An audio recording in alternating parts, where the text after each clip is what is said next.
C'est au Salon du Livre en mars 2008 que nous avons pu interviewer Fujisawa Tohoru, l'auteur du manga Great Teacher Onizuka, alias GTO. Il était invité par Pika Édition. Attends, mars 2008, j'ai bien lu, ça date pas un peu ça? Ben ouais, je sais, mais on n'avait pas eu l'occasion de la diffuser avant l'interview. Et tu sais, c'est intéressant quand même, ce qu'il dit, même 2 ans après. Ok, d'accord, si tu le dis. GTO, avant d'être un des gros succès manga des années 2000 avec 1,5 million d'exemplaires vendus en France, a d'abord été une des séries proposées en prépublication dans le magazine Manga Player en 1999. Il a fallu quelques années avant que la série ne commence vraiment à cartonner en France. L'animé tiré du manga a aussi beaucoup fait parler de lui en 2004 lorsqu'il fut diffusé sur Canal+. いろんな例えばファンの人とかも年齢層がバラバラなんですよね。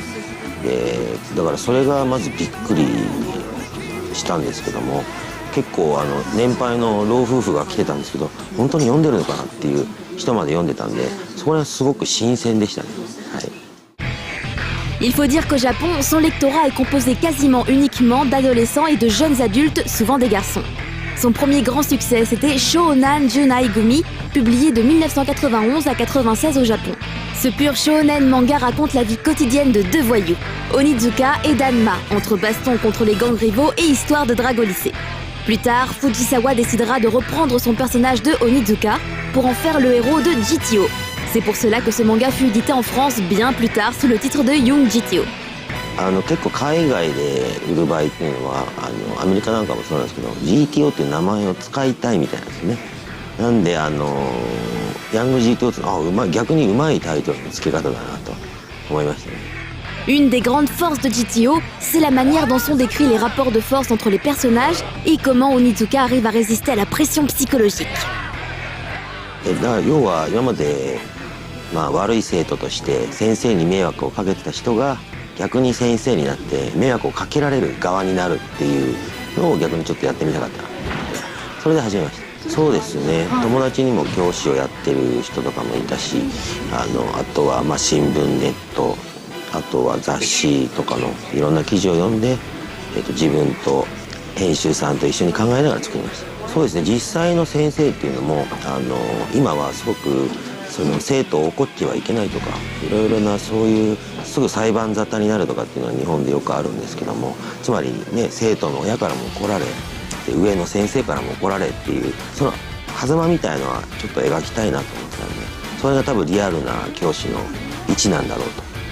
ちょっと変な先生とかやっぱり学校には必ず一人はいるんですけど、そういう人をどうしても描きたかったっていうのがありましたね。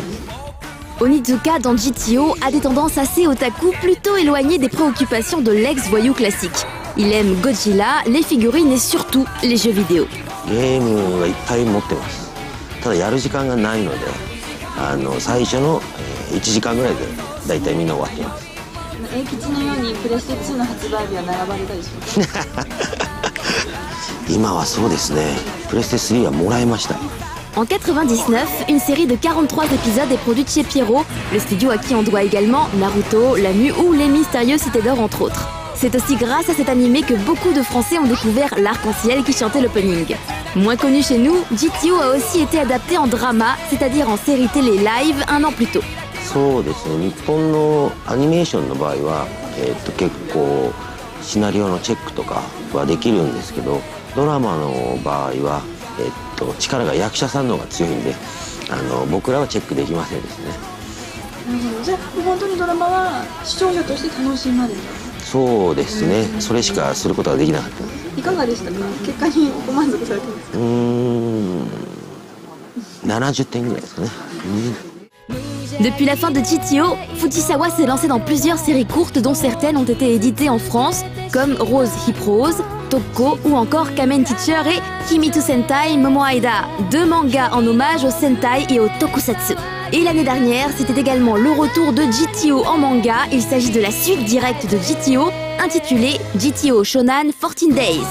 Avec son sens de la narration, sa capacité à mélanger le loufoque et l'émotion et son savoir-faire en création de personnages, Fujisawa n'a pas fini de captiver les lecteurs de manga du Japon et de France.